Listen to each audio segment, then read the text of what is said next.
Everyone, welcome to UTV Gooner and our show, The Shooting Lone Star with Ram from the Austin Gooners. Hey bro, how are you? Hey man, I'm doing good. Just celebrating a long weekend. Being still kind of buzzing off of that United win. So yeah, happy Tuesday, man. How are you doing? I'm good, bro. As you say, still buzzing from the weekend. Great win for us. I always say this, it's always nicer to win a game 3 or 4 nil comfortably, but them late winning goals also gives you an amazing feeling. Obviously, it's not good for the heart. That Yeah. game was up and down, but just that feeling. Remember, like the last minute winners we had last season as well against Man United with the late winner against them, but the one against Bournemouth, we'll never forget what a late winner that was. And this was also very late in the game, 96 minutes. Declan Rice got the winning goal. No, not the winning goal. Wait, he got the goal to make it 2-1. Jesus finished it off, rounded it off to make it 3-1. But yeah, it's just game. It's had so much in it, so many incidents, the penalty being overturned. They scored first, we scored back within a minute. And then it was cagey as well. Second half, you could see they were trying to draw us on. They were sitting back a lot. And then we didn't want to commit too much forward because we saw what happened with Rashford's goal in the first half. They are dangerous on the break. We saw that in the preseason game as well out there in America, but they are dangerous on the break. So it was a bit cagey second half. I don't think it was our best of performances. We still haven't put together 90 minutes of our best performance yet. We are talking about last week's show, hoping we can do that this time. Still haven't done it. We have shown in glimpses in all the games good performances, but not put that whole 90 minutes together. But the main thing was to get the 3 points. Even if we left it super late, we got the 3 points. Your thoughts on the game? Yeah, man. Yeah, I have been seeing a lot of talk about like, a lot of things like, Manchester United is not very good, which is true, right? They have a lot going on right now. And then kind of using that as sort of a way to detract from the success of this match for Arsenal, right? Like, oh, it took you 95 minutes, 96 minutes to win, and I just think that's nonsense a little bit. Like, first off, because I mean, first of all, as you said, and as we are going to continue saying, it's early in the season. Teams are still kind of getting everything figured out a little bit. Um, but like, kind of trying to think about where I want to go with this. Like, every game in the Premier League is going to be very, very difficult, regardless of who you're playing. Like, I mean, even last week, talking about City struggling to beat Sheffield United. I mean, and Sheffield United is not as good of a team as say, or at least it's not the same team as Manchester United, right? But they weren't really saying, oh well, man, City's not as good, or there's no questions about City's dominance, even though they kind of squeak by. So it's kind of one of those things where the narrative drives so much of how you feel about your team or anything like that. But with all that being said, I thought it was a great win. Another, you know, a win that, even though it is a 3-1 scoreline, we had to really, really fight and beat some adversity to come out on top. And, you can't stay for a long stretches of time. United really didn't bring anything to the table as far as an attack. I mean, they had a lot of possession, but if you dig into the stats and what I've been reading a lot about, like a lot of their possession was in their own half. They didn't have a whole lot of touches in the final third. So it was really just Onana holding onto the ball, wasting time, passing it around back and forth. They were really kind of doing like a big counterattack thing, right? The first goal was kind of off of a counterattack. The second goal that got called offsides was off of another counterattack. So I mean, you could say that you can nitpick it and say like, oh, Arsenal should have been up 2, 3, or 4-0 at some points, and I mean that's true. Uh, but ultimately, all that matters is that we got the 3 points. Especially in the manner in which we got it, especially going into a international break. Um, if we want to be in the title chase, we need to be winning home games at home, and we need to be winning against the quote unquote big six. And this was we checked both boxes with this one. So It was definitely an emotional roller coaster from beginning to end. Um, and there was a lot of controversies or what have you. But ultimately, we finished the job when we needed to, and that's all you can ask for, man. We just want the 3 points, and we got them. 10 points out of 12 going into the international break feels a lot better than the alternative. Yeah, important, really important win after dropping them 2 points against Fulham. And we didn't want to drop any more points at home. There were so many incidents to go through in that game. Let's start with the penalty that Yeah. was overturned.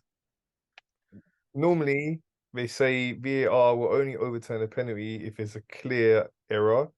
The Hmm. referee had given it, but then VAR decided in their mind there was a clear error possibly and asked him to go take a look.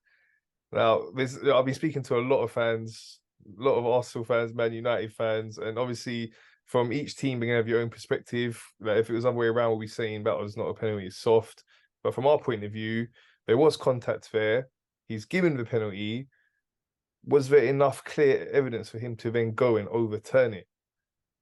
In his mind, it seems like there was. But yeah, what were your thoughts? I mean,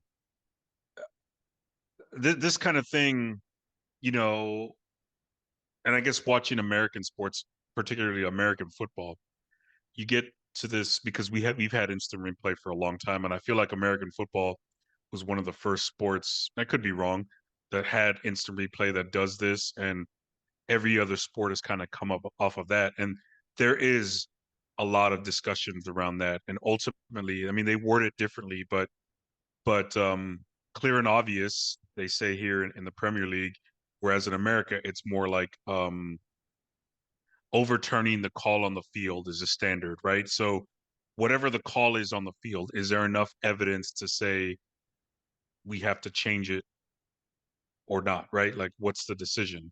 And if you have to sit there and debate or think about it or slow it down and watch it frame by frame, then there isn't enough evidence. Like, you just have to leave it as is. You know what I mean? Like, it's not clear and obvious. It's Exactly, yeah. yeah, it's you have to, like, if you have to bring out a microscope and just like take all the time in the world, like, then it's not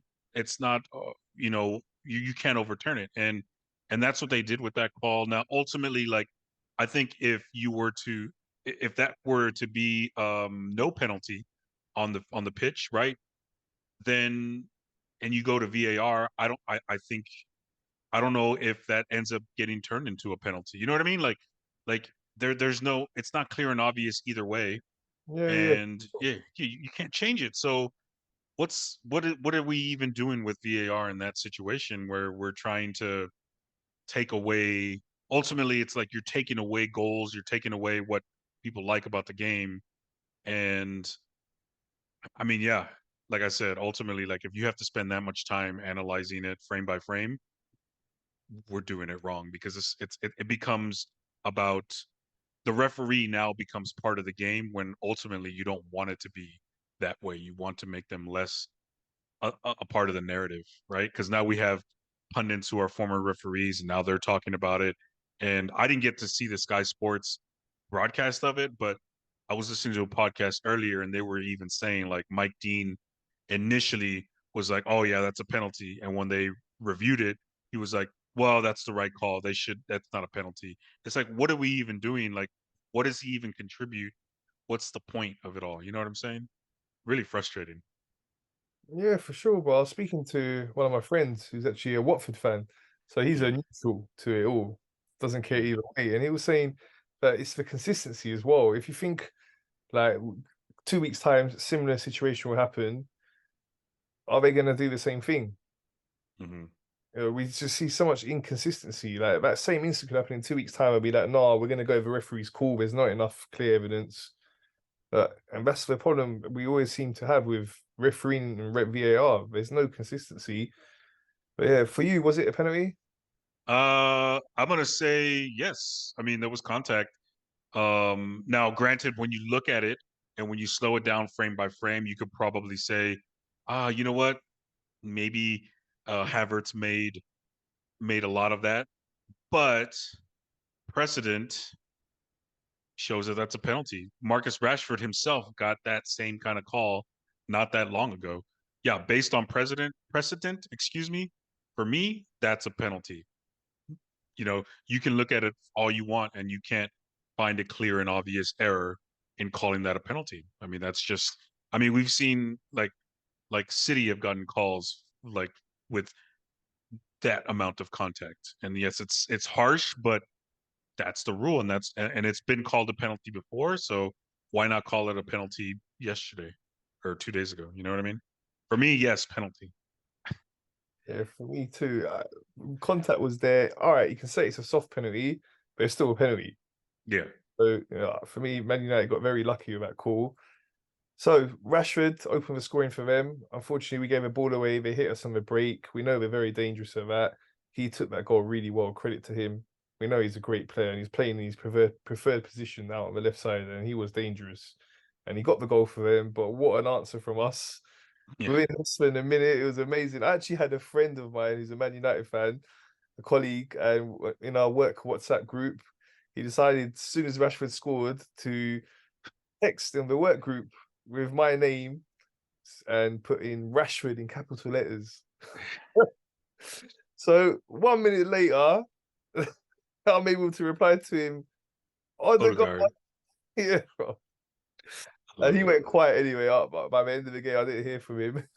He Yeah, went quiet, but yeah, he got happy too soon. So he did get an opening goal, but we replied brilliantly. Odegaard and Nketiah as well, brilliant assist where he played get Odegaard that chance.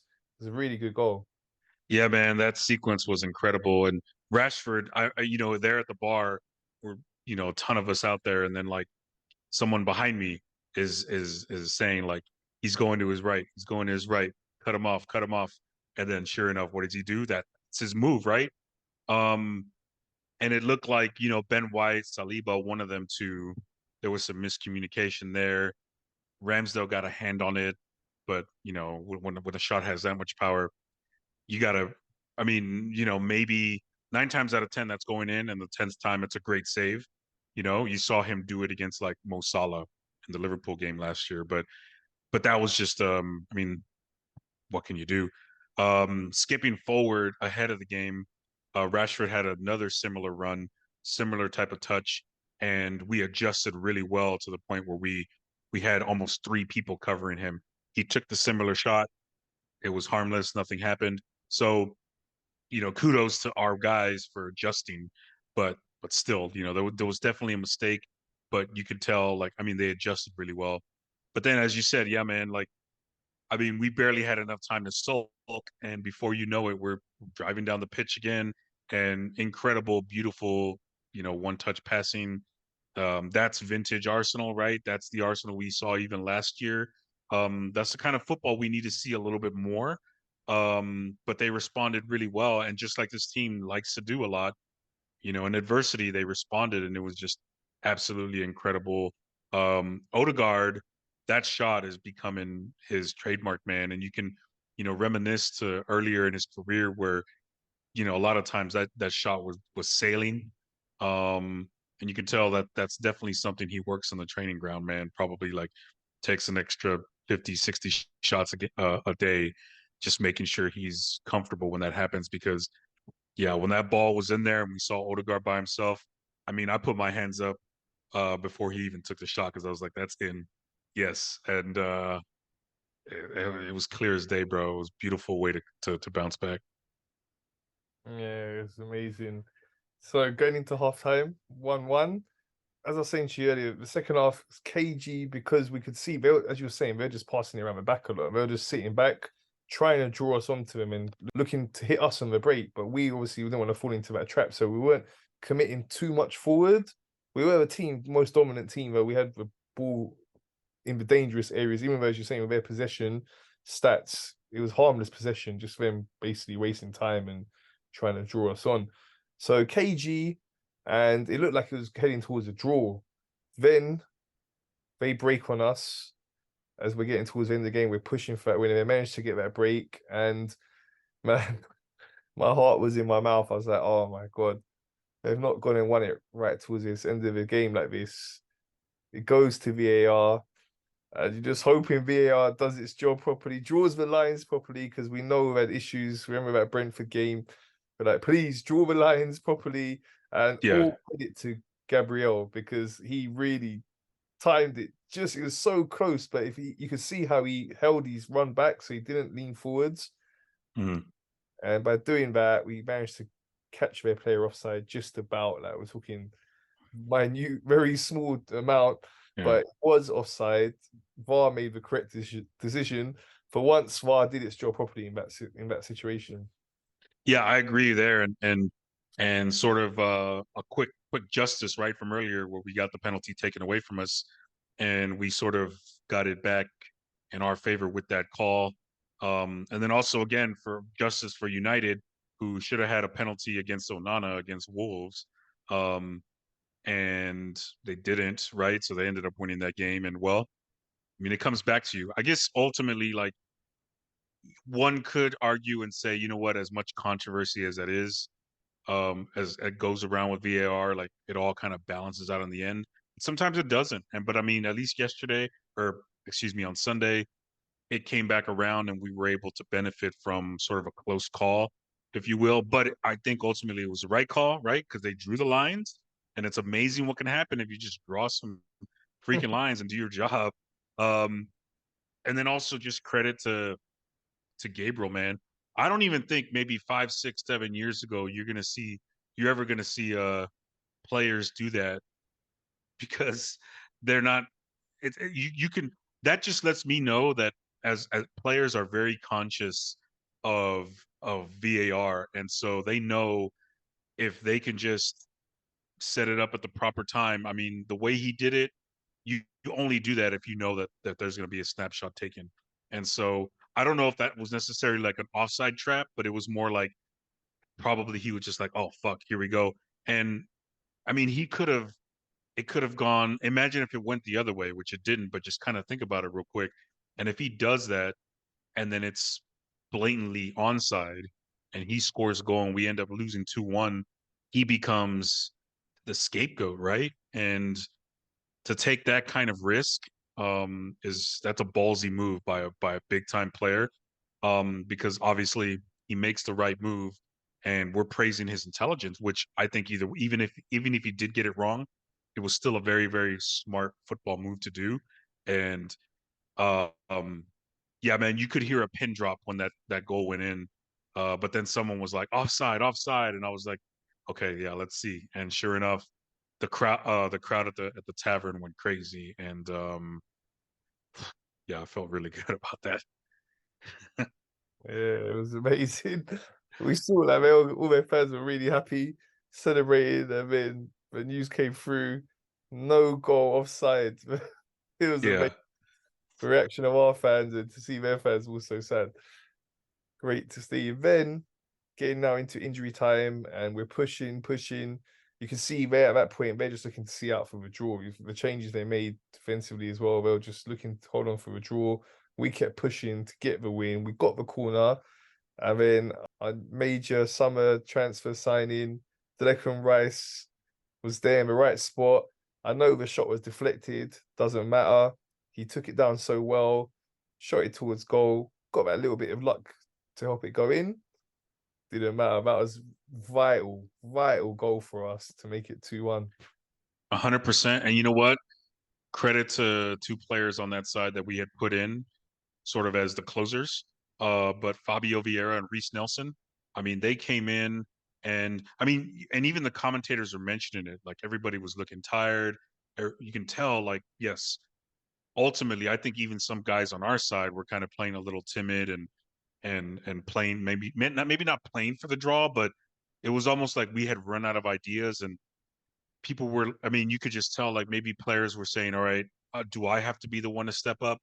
But there was Fabio Vieira. There was one instance where they were doing that little, that little triangle stuff, and you could see he took the ball right by the corner, and you could see him like beg somebody to come and start some movement, and then he kicked the ball away, and then he kind of looked real frustrated at the sideline.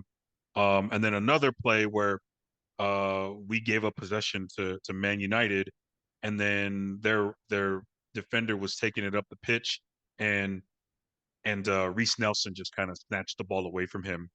Just hustle, straight hustle, turned it around. I don't think we made anything of it, but still, that belief, right? Like, so shout out to them, right? Like, because I think they set the tone, especially as time was running out, that, all we have to do is just kind of put in a little bit more work.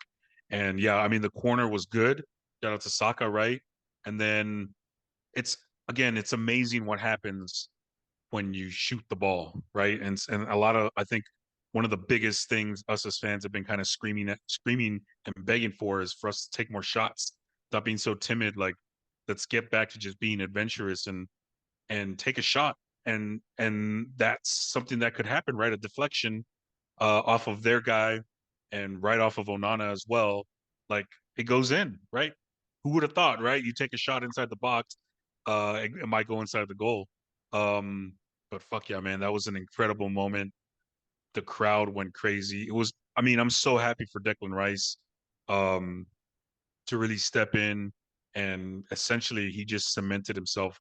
And he's always felt already, and it's only been a month, 6 weeks, whatever it's been since the summer, 8 weeks, we'll say, that he's been an Arsenal player, but he feels naturally like a very Arsenal player. So that moment, I mean, he's already solidified himself as a legend, beating one of our biggest rivals ever at home at the Emirates with time running out. I know Jesus knocked it in to kind of, kind of cement it, but I still consider his, like, Declan Rice's shot as the winner. That's the one that shut it down, and it was just it was an incredible moment, man. I've watched that 100 times, man. Yeah, it was beautiful. I mean, as you said there, Gabriel Jesus finished it off and done it in style. What he done to their defender for that turn that he just made their defender slide and slide. But on that play, again, the two guys I shouted out. Um, so I don't know who, Casemiro passed it off to somebody who knocked it into the box. And I think we'll say Saliba headed it out. And then the ball's up for grabs between Rashford and Nelson. And then Nelson beats it out. So Nelson is able to steal the ball away from Rashford. And then he just kind of desperately flicks it away to Vieira, and Vieira just took off. And then Vieira one, two touches real quick, pass it off to Jesus. And the thing I've noticed about Fabio Vieira in his short amount of time, and then even watching some of his his um his highlights before he joined us, but what makes him so dangerous and what makes him so good is that he almost, when he passes you the ball, you don't necessarily have to do any work. You don't even have to think. Like, when the ball comes to you, it comes perfect. Like, it comes with a purpose. And that ball, like you saw it when he passed it to Martinelli, and then especially when he passed it to Jesus. I mean, I've watched that replay another 100 times as well.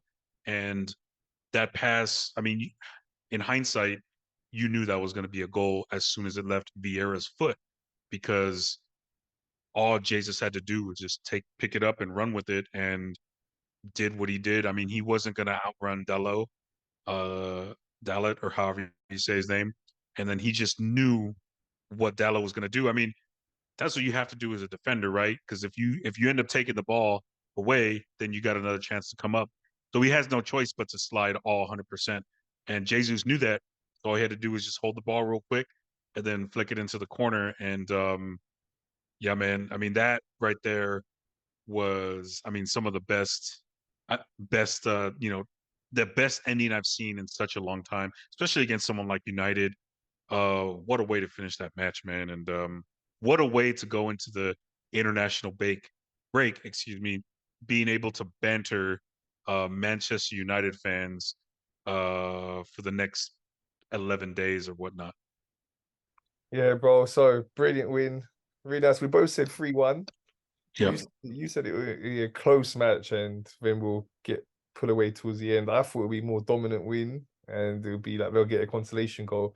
So your prediction was closer to what it turned out to be than mine. But 3-1. However, we get there, it's a win and very happy. going into international break now. What I wanted to ask you about now is difficult question. There's been a lot of talk about Kai Havertz and his performances. We've spoken about it as well on previous shows about him needing some time, settling, get used to our style of play, for Arteta to work with him. This game here, I don't think he had a worst of games, but there's a lot of talk. He missed that chance early in the game when he was in the 6-yard box, missed his kick. That was a really good chance for him with a penalty as well. Some people are bantering that he doesn't know how to dive properly. but, Yeah. but, but some people saying he should have tried to stay on his feet. Like he was very close to being through on goal. I don't know if he would have got through with 2 players or not, but so that was another incident. And then he also gave a ball away for their opening goal. So, there's been a lot of negativity around him that we've been seeing. But a lot of people are supporting him as well, saying give him time. For me, I think he needs a goal that'll build his confidence back up. He seems a player that's very low on confidence. He feels that he's under pressure. It's a new club. He wants to perform well, justify a big price tag as well, and put his poor form that he had at Chelsea last season out of his system. So I hope he can get a goal soon. I mean, I think that'll really help to kick him on. We've seen players come in, some of our best players, the likes of Dennis Bergkamp, Thierry Henry, Robert Perez. It took him a little bit of time to settle in. So you have to have that patience with a player. There's something that Arteta sees in Havertz. I saw Arteta's comments about him as well. Yeah. When he mentioned an analogy towards that when he first met his wife, and it was difficult at the start. And he said the same thing like he was saying to Kai Havertz. That it's difficult at the start, but he will get. Mhm. So Arteta definitely does see the potential in him. We know there's a good player in there. He definitely, he's an international class player. Like he scored the winner in Champions League final, so he is a big game player. He's got that ability. What's your thoughts on him? Because from what I'm hearing from a lot of people, is that maybe he should be benched for a little while, give someone like maybe Fabio Vieira a chance in that position, or there's Smith Rowe as well, or like Trossard, another option as well, and like let Havertz work his way in, give him maybe some minutes in up coming off the bench. What do you think we should be doing with him? Yeah. Well, it's funny that people are now calling like for Fabio Vieira to take his place when maybe not even 6 months ago we were like talking like, is Fabio Vieira even ready for the Premier League, or is even a good fit? Like the same questions we're asking of Havertz, we were asking of Vieira, last year. And obviously different types of players, different situations. But I think the similarity is like, new player, new system, trying to fit in. Um, we just got to give him time. I don't think it's going to take Havertz as much time as it's apparently taken Vieira. And you can see Vieira is already kind of stepping in and realizing like credit to him. I think he deserves to start. To be fair, like I think he does. Yeah, I don't know about Everton just because they're a real physical team, and I don't know if that would be good for him. But back to Havertz, I just do think he needs time. It's only 4 games into the season. I don't necessarily count the preseason as actual games. I mean, everybody's kind of figuring things out. I think ultimately, if we're talking about this in December, January, then maybe it's time to start worrying about, oh my God, like what's going on here. But still early, and I feel for him. Like I agree with what you said. He needs a goal, and you could tell. I mean, that was the moment right there. And God, if that goal went in, we wouldn't be having this conversation. Would have been like, finally, he broke through, but he didn't get the goal. I feel for him, and I think that led to uh, his issue where he gave up the goal. Right? He gave up the turnover that ended up becoming the goal. But I think even after that, I thought he settled in decently and was able to kind of play well within the structure. And then he did, for all intents and purposes, draw a penalty, and that's good. Like that's what you want, right? He stepped up and attempted. I mean, he was putting in effort for the team, and I don't think he wasn't. It's not like none of this is happening because he's not trying. I mean, he's putting in the effort. I just think it hasn't happened for him. So yeah, I kind of I feel for him. But I do think maybe, and this happens in a lot of other sports, right? Like, we're in the thick of baseball here in America, and like there's so many games and the season is so long that sometimes a lot of times players get benched, and it's not necessarily they're getting benched, but they're just sometimes you sit down. They talk a lot in baseball about like sometimes you just need to watch how others approach in-game situations, and then you can do it. You can apply it to your own game, but sometimes you're moving a little bit too fast, and having you sit down and watch, take a break or take a mental break, and then just see how it's unfolding from a bench perspective, from a coach's perspective, and then you can sort of refine your own approach to the game. And I think maybe that'll benefit him. So we'll see what happens. But I do appreciate Arteta defending him, tooth and nail, and using all kinds of analogies to defend him. But ultimately, I think maybe we think about rotating him out this next match. We'll see. But I think I think he's still gonna end up having a really good career with us. It just takes time. So we'll see. Pressure's up though. So I just think there's a lot of things that contributing to that kind of pressure. So all he's gotta do is just kind of get through it. Yeah, for sure. I think definitely once he gets that goal, I'm sure his confidence will come and he will be a very good player for us. Maybe if Thomas Partey was fit, because I think our strongest midfield would be Partey, Rice, and Odegaard, then we could look to bench him and then give him time coming off the bench, play him in the League Cup. But with Thomas Partey now being injured, I think Arteta's going to be needing to stick with him. I don't think he's going to put Fabio Vieira in there or Trossard or Smith Rowe in that position. I think he sees him as the guy for that position with Thomas Partey, especially being out. Otherwise, I thought he might put Declan Rice and have Thomas Partey in the number 6 role. So yeah, look, give him time. We've just got to support him. Hopefully, he will get going and then the thing I think with him is what he needs to get used to our style of play.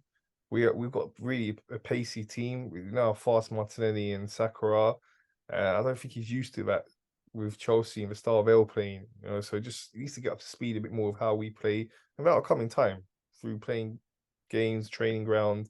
He'll get more used to our style of play, and I'm hoping he'll get better and better and start getting the goals and assists. Yeah, absolutely, man. Thomas Partey, the news came out just before the game that he's injured. Still don't know. I was just reading up on it as well today. That don't know the length of time he's out. He's going for further tests. Apparently, it's a groin strain. Right. Don't know how bad it is. He was at the game on Sunday. Hope it's nothing serious. Hope it's not the 3 months that some places are reporting it could be. Hope it's just a couple of weeks and he'll be back after the international break or not long after that. But yeah, another injury, bro. Seen Timber get his injury long term. Hopefully, so like I say, Thomas Partey's is not long term, but it's part of the game. What can you do? Injuries will happen, but that's why it was even more important for us to have real strength and depth in our squad. And we see now Thomas Partey being out, Declan Rice playing that position, number 6, one of the best in the world at it. So we're okay. We've got options, but we do want to see Thomas Partey get back as soon as possible. Yeah, man. And I mean, Declan Rice is essentially his replacement, right? So I wasn't stressing out too much, seeing that he's going to be out. At first, I thought it was a little bit of gamesmanship with the international break coming up and how maybe a little bit shady and sketchy Ghana is in terms of player management and things like that. So we'll see. I mean, if it's a groin strain, if it's the same leg where he's had his thigh issue, um, sometimes, once you get injuries, they just kind of lead to other injuries and things like that. I don't know. I'm just purely speculating, but hopefully the international break will do him well, and he'll be fine, and he'll be able to step in. Because I mean, even last year he was his most available he's ever been with Arsenal. I think he started like 28 or 30 matches, which is the highest since he joined us. But again, we have the depth at least in that position, so I'm not too worried. Ultimately, we have the depth. to maintain some continuity while he's resting up again. And I have no doubt that he'll contribute positively to the team. Okay, bro. So let's now talk about some of our other key fixtures from last weekend's games. Let's start with Man City. Very comfortable win for them. Finished 5-1. Harden got a hat trick. I mean, yeah, there's not much to say about that one. There was also another VAR questionable call in favor of City, which I didn't see. I didn't like live. But ultimately, yeah, they lost 5-1 to City. Erling Haaland with a hat trick, and yeah, man, they keep rolling along. So, I mean, that just like ultimately, that our win was massive because we're gonna have to keep pace with them. But it's still early in the season, but they look good, man. Yeah, they really do.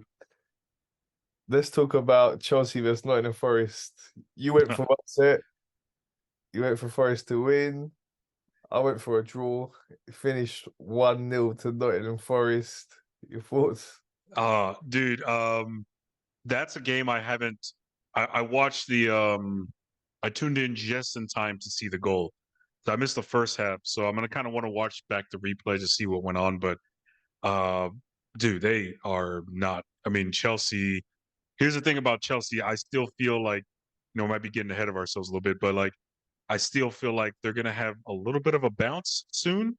Like, I think it's again a little bit too early to start, writing season summaries already.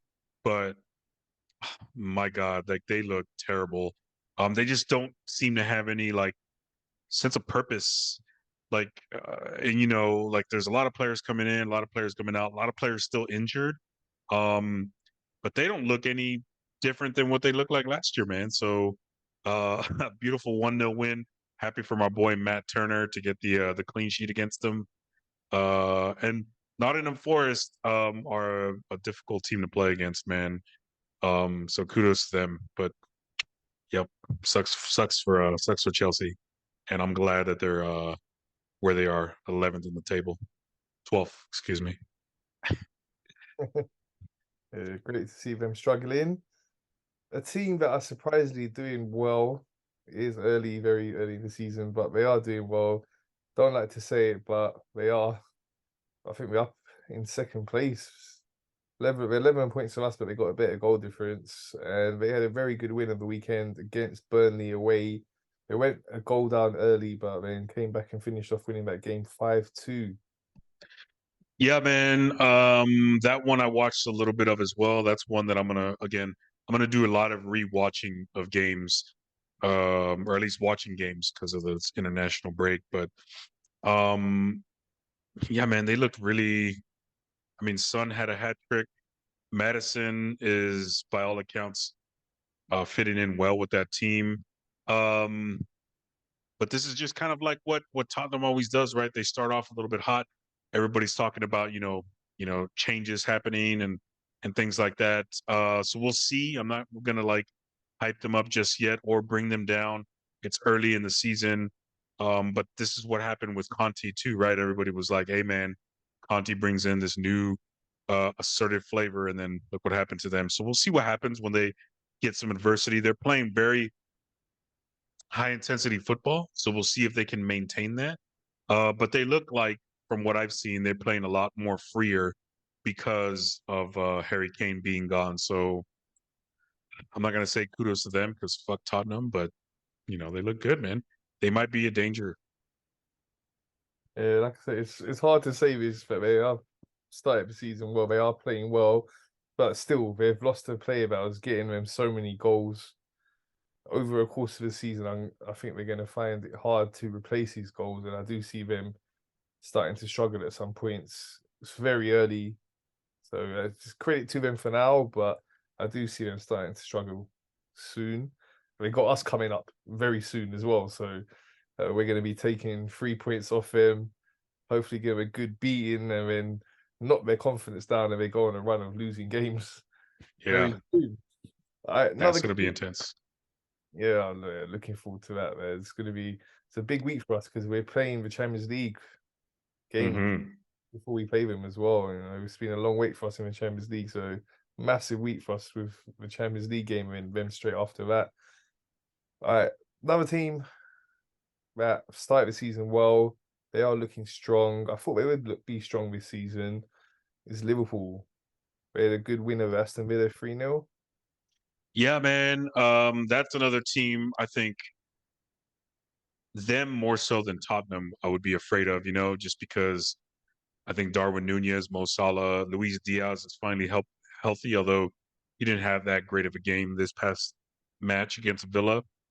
Villa is going to be one of those teams that they're either going to have impressive wins or they're going to lose big. Nothing in between. They're still going to be a difficult side to play against. But Liverpool, man, I'm a little bit worried about them just because I mean they had a down year last year because of lots of injuries. Right now, they're looking pretty healthy so far. I do wonder if they're gonna how they're gonna do with that central midfield, at least defensively. So yeah, credit to them. But yeah, I think they're gonna be them. I put them above Tottenham in terms of teams to worry about right now. So, but yeah, credit to them because they are a well-run team, and there are whispers of Saudi Arabia still trying to pull Mo Salah over there. I don't think that's going to happen. So I think we're going to have to deal with Mo Salah again this upcoming season. These next matches we play them. Yeah, I think it's very unlikely he will go. He's still got a couple of years at his peak, so I don't see him going there now. Maybe after a couple of years he will go, but I don't think this summer they'll be selling him. There's a few days left for the Saudi Arabia transfer window, still, isn't there? Yeah, So, 15th. yeah, we'll find out soon. All right, so let's talk about us again now then. So talking about the transfer window and the player that we are trying to sell, and not long to go now with some of I think the Turkish league's transfer window closes in the next few days as well. So there's been links of Pepe going there or possibly to Saudi. Mhm. Seems like Arteta doesn't want him at all, and he's only got I think 10 months left on his contract now. So hopefully we can get him off a wage bill, get a little bit of money in for him as well. Yeah, man. I think it's going to be Besiktas. Besiktas. I don't know how to say it, but like, yeah, I don't know exactly the figures, but it's less than 10 million, which sucks. But if you take in all accounts, like this guy has had multiple chances to do his thing, hasn't done it. It's just kind of a flop, man. It's sad to say because I was actually very excited to see him, right? Come in when he came in. It just didn't work out well. So hopefully we can get him out the door and just kind of close that chapter and move on and make a little bit of money off of him. But yeah, Nicholas Pepe is going to be out real soon, and yeah, that'll be at the end of that. But outside of that, yeah, that's like the one player we probably need to get out. I don't think anybody's going to end up taking Cedric, so who knows what we'll do with that. I guess right now, ideally, just kind of keep him there for an emergency. Just because we did bring in Timber to be sort of our depth guy. Although I think he was, the big heartbreak was that he looked good enough to make somebody else the depth guy. Um, so we do need. I mean, if we would again, I don't think we'd be very happy to see Cedric in the lineup. Like I've always said, if Cedric's in the lineup, you know that things are looking bad. Um, but I mean, by all accounts, he's a good team player, very smart guy. He does some decent things well, and I think again, depth. If we can't get rid of him, might as well keep him. Him more than Pepe. I think Pepe. There's really no place for him. He has really no discipline in terms of his style of play, so it's just never going to work out. Cedric is a little bit more of a cerebral type player, so I think we just keep him. And yeah, that'll be that. That'll wrap that up. Yeah, bro.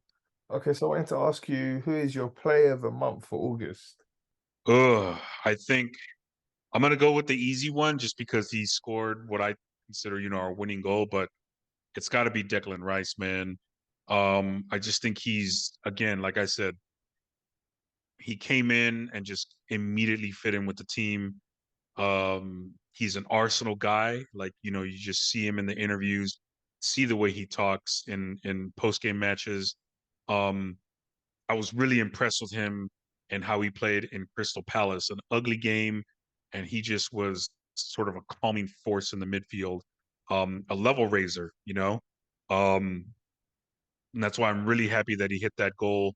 It's crazy because his entire career with West Ham, over like 200 matches, 10 goals. So he's not a guy who's going to score a lot of goals. I don't think he's going to be expected to score a lot of goals. So the fact that he scored a winner in his fourth match for us is just absolutely incredible. And he's a leader out there, man. He does a lot of the things that you don't really notice. And I did see a compilation on YouTube that somebody put together really quickly after that United game, and him stepping in and just the tackles he makes in the midfield to kind of take over the ball, or just the way he like advances the ball and just holds onto it and pushes everything forward.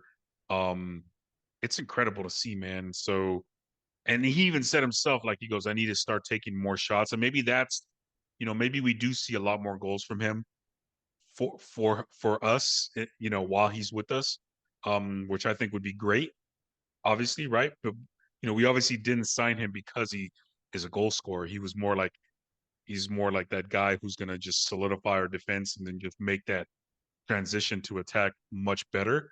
But if I mean, he's a big guy, so if he becomes, this goal scoring machine, like, my God, what a player we got. But yeah, man, absolutely sensational start to his Arsenal career. So for me, it's a no brainer, man. He's looked the best so far.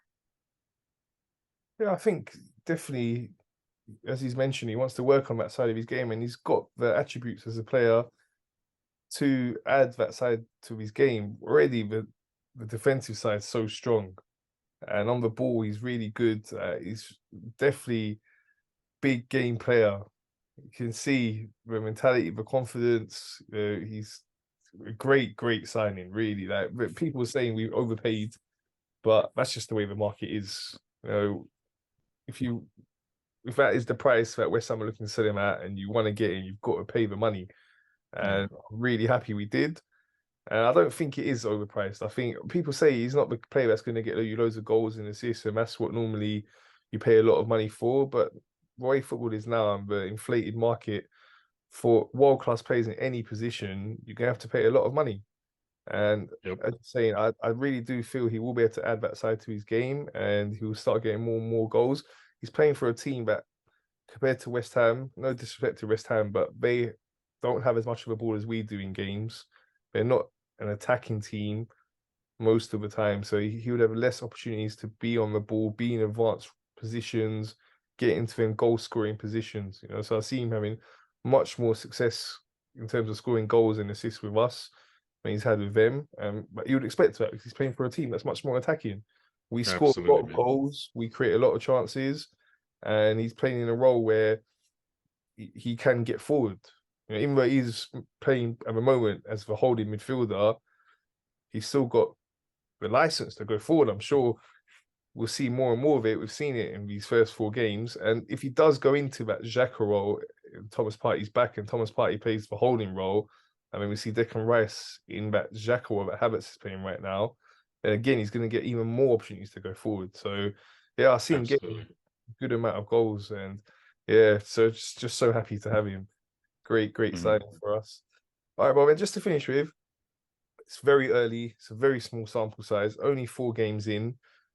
But now the transfer window is closed. We've had this opening 4 games, seeing what teams are looking like. Still, as I'm saying, it's early, figuring out new systems, new players coming in.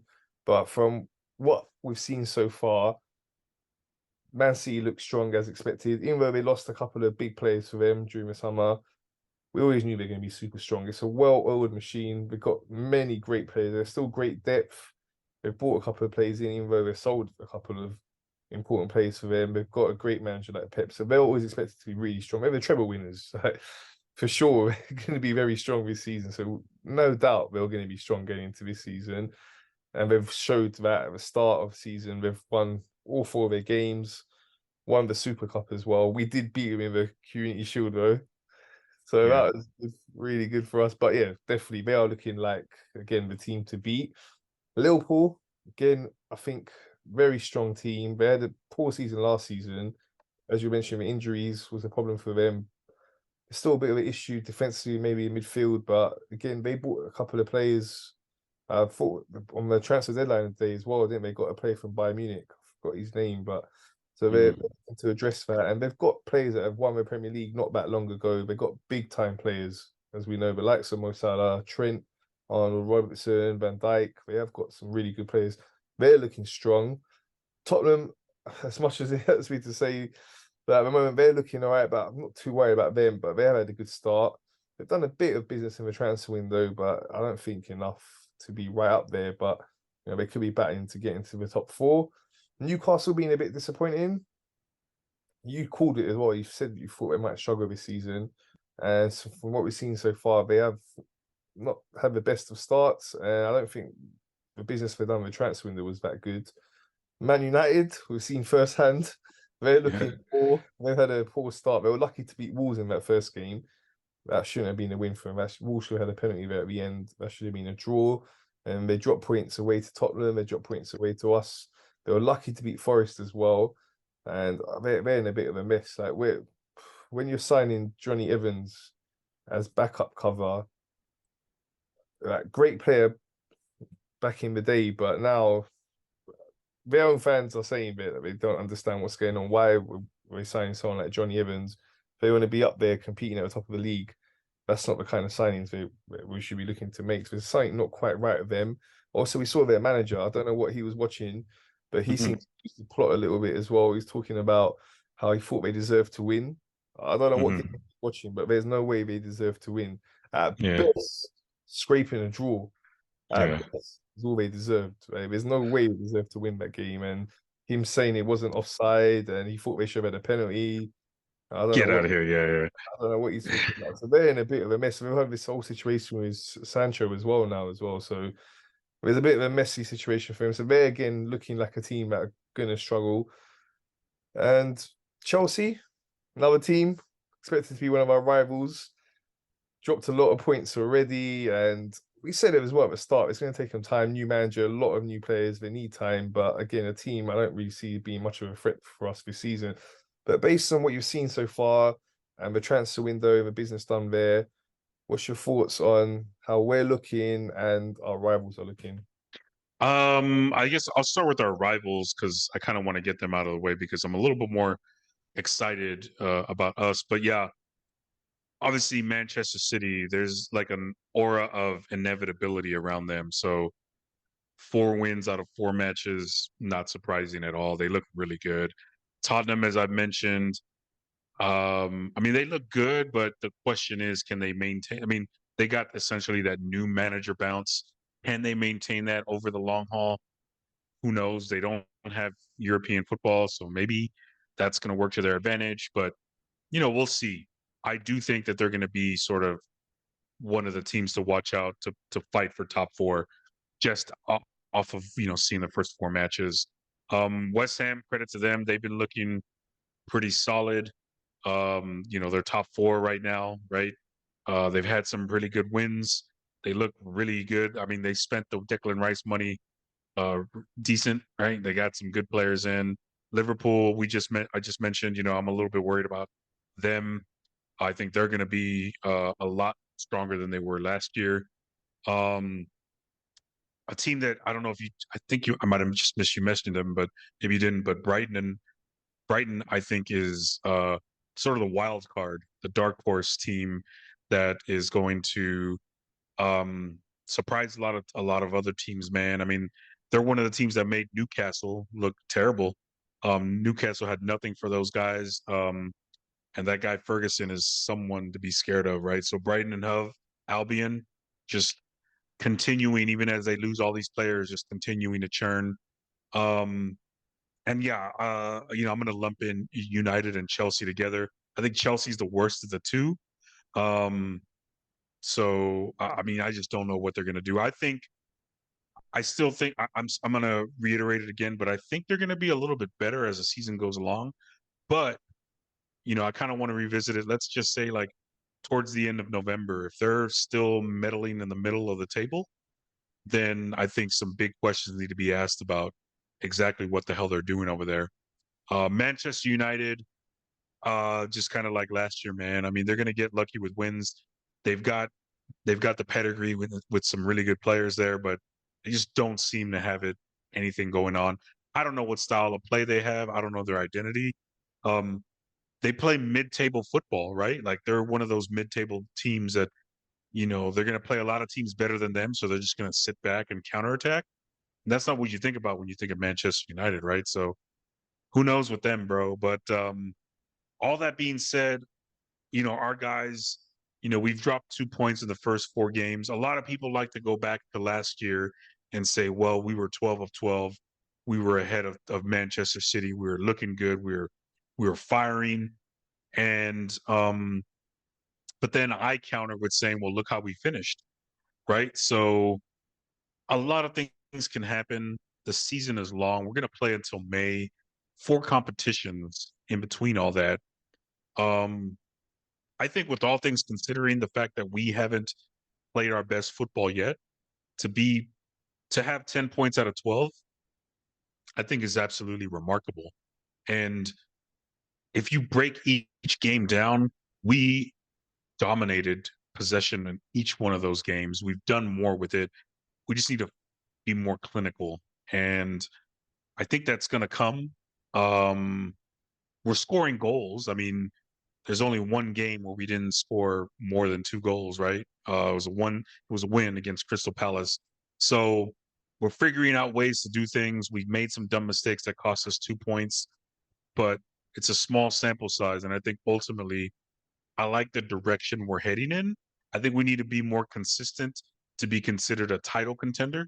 But I think we have the pieces in place and we have the plan in place to be title contenders and to find that consistency. So as of today, I'm happy with where we're at, and I think we'll be able. I think it's going to be more than a 2-horse race right now. Like again, this is all of as of today, but I think it's going to be more than a 2-horse race for the title.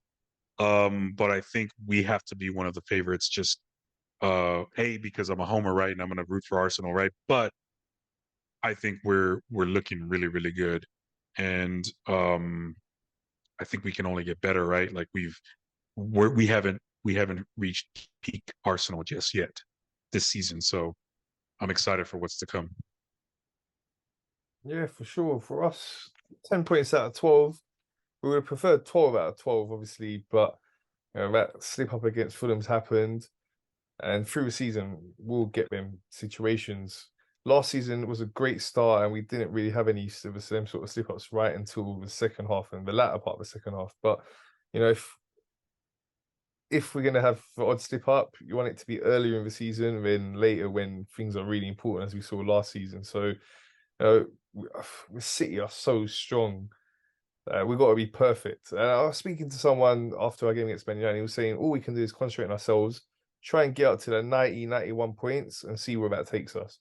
If City then go on and had 95 points or whatever and go win the league, in all credit to them, fair play. But we can just concentrate on ourselves, get to that great amount of points, 90, 91, and normally that should be enough to win a league title.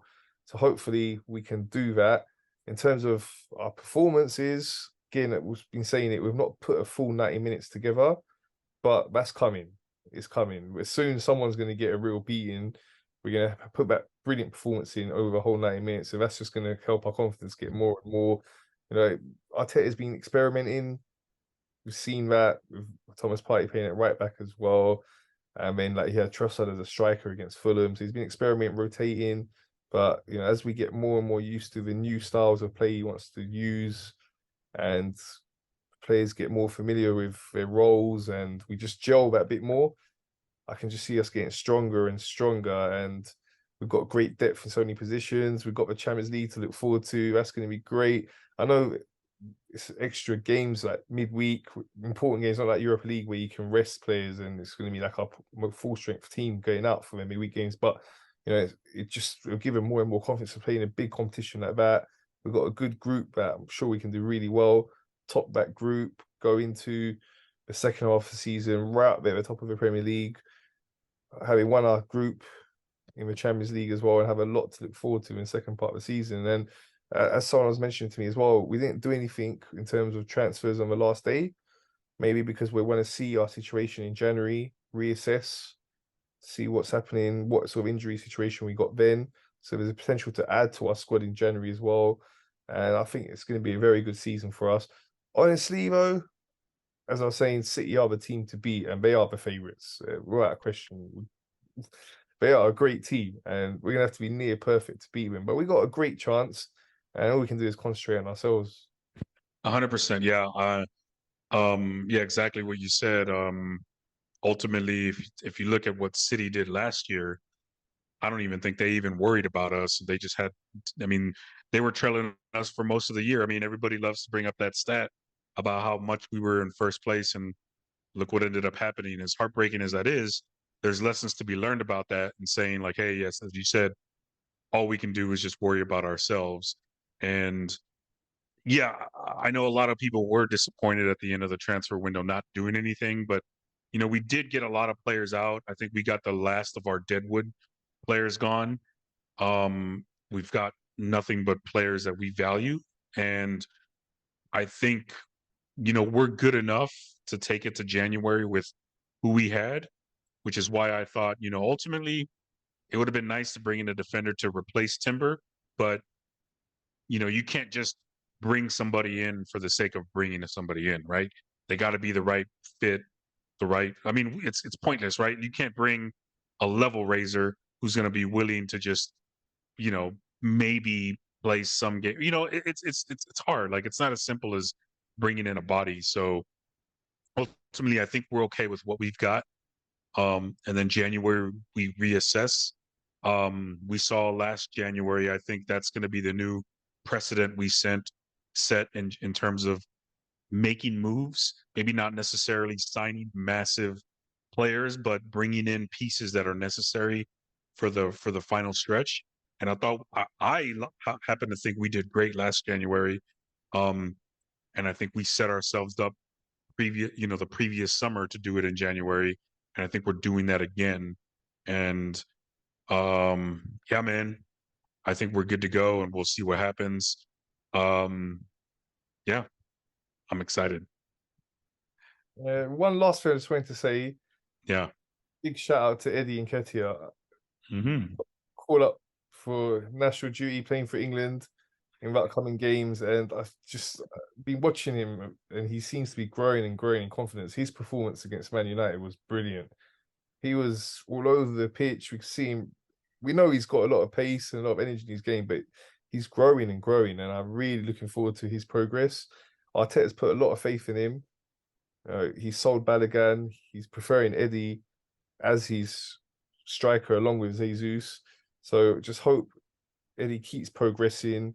A lot of potential in him, and he's going to get a lot of confidence from having this international call up. And I'm just hoping he can continue to maintain these high levels of performance and just get better and better. Yeah, man. As you said, yeah, I think he was looking very Gabriel Jesus like in these past couple games, like doing some of the things that make us love Gabi Jesus, but also applying his own style to that game. And he's looking really strong out there, very confident, and just puts so much effort. And it's hard to I mean, and he's scoring goals too. I mean, he scored 2 in 4 games so far. He set up the penalty against Palace, and I thought he was doing really well in the time he put in against United, man, setting people up and just kind of being that guy in the middle to progress everything, man. So kudos to him, man. I'm really looking forward to like that him and Gabby Jesus kind of raising each other's levels and fighting for that spot, man, because we're gonna need it at every position. And I understand the want, the need for a big striker and a big name and all that, but I'm also like we've got players like everybody. I understand, right? You always want the new toy, the new player, the exciting new face to get you going, but sometimes you know, just kind of like when you're a kid and you want McDonald's, and then you know your parents are like, well, we've got food at home, like relax. Like it's kind of like that right now with our strikers. It's like, hey man, like that's why I think we sold Balogun. Like, hey man, like Balogun wanted first team minutes, and Arteta was probably like, man, we can't give you that because you got two guys who are already there, and you're gonna have to fight for it, and it wasn't gonna happen, right? So yeah, man, I think we're set with where we at. Obviously, it would be nice to have somebody else, but that's another conversation for another day. I think for the time being, Gabby Jesus and Kedia are our guys, man. I'm excited to see Gabby Jesus back, so it's gonna be great. Yeah, bro. Looking forward to after the international break. Saying massive time coming up for us. Everton away, back in the Champions League, PSV at home, and then Tottenham, North London derby. Huge week coming up. I look forward to seeing you next week to preview. Thanks for your time today. Yeah, man. As always, man, I appreciate your time as well, and hopefully we can talk soon. Let's have some chat over the international break to talk about like, yeah, you know, just what's happened during the break, and then also like what's coming up. So looking forward to the next time we chat, man. For sure, bro. So that's all from us. Thanks for watching, everyone. Please remember to subscribe, like, and share.